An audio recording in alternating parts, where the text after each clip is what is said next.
Hello student, अस्सलाम वालेकुम। हम इसी सबक को शर्ट इन द मार्केट को कंटिन्यू करेंगे।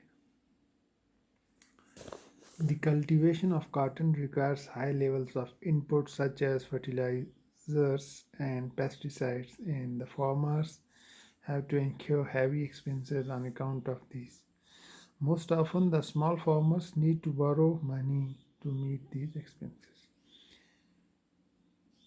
इस रुई की काश्त के लिए हमें खादों की और दूसरी अद्वियात की ज़रूरत पड़ती है। किसानों को काफ़ी खर्चा करना पड़ता है इस पे। अक्सर इनमें से अक्सर जो छोटे किसान हैं उनको पैसे की ज़रूरत होती है इन अखराजात को पूरा करने के लिए। At the traders yard, two of his man weigh the bags of cotton at a price of 1500 per quintal. The cotton fetches 6000. The trade deducts 3000 for the payment of loan and interests and pay Swapna 300. जो ताजर हैं वो क्या करते हैं, उस एक quintal की rate उन्होंने 1500 रखी है। जो 4 क्विंटल जो उनका कार्टन बना उसकी टोटल कीमत 6000 हुई, और जो ट्रेडर जो है वो काट लेता है अपना 3000। 2500 वो जो उसने उधार पर दिया है और 500 इंटरेस्ट, टोटल सपना से 3000 काट लेता है। सपना 3000 ओनली, सपना कहती है सिर्फ 3000। ट्रेडर कहता है cotton is selling cheap.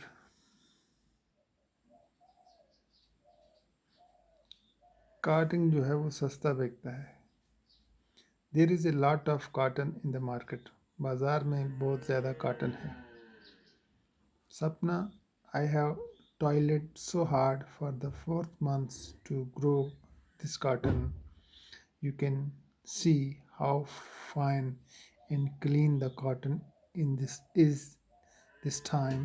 I had hoped to get a much better price. इस बार जो मुझे 3 महीने लगे सख्त मेहनत की इस फसल पर, तो ये आप देख सकते हैं कितना साफ़ और अच्छा कॉटन है। मुझे ये उम्मीद थी कि इस बार मुझे अच्छी रकम मिलेगी।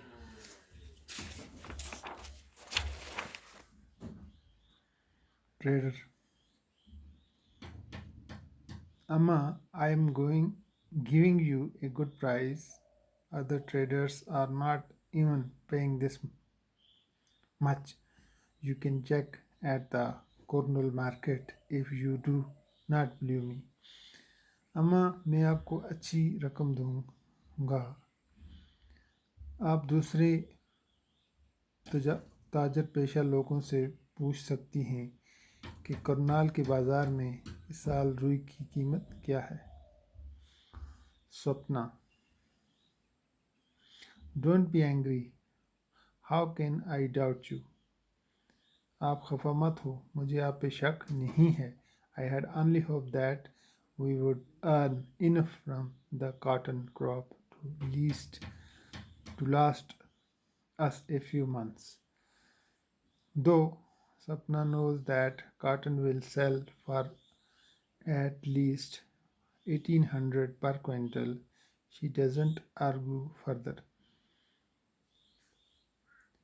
The trader is a powerful man in the village, and the farmers have to depend on him for loans, not only for cultivation but also to meet other exigencies such as illness, children's school fees.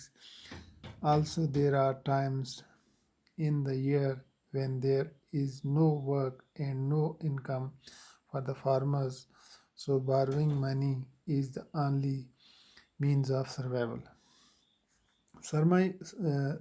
सपना ये जानती थी, अगरचे उन्हें वो सोचती थी कि 1800 के हिसाब से क्विंटल बिके, लेकिन शी डोंट आर्ग्यू फर्दर, उसने दोबारा बहस नहीं की।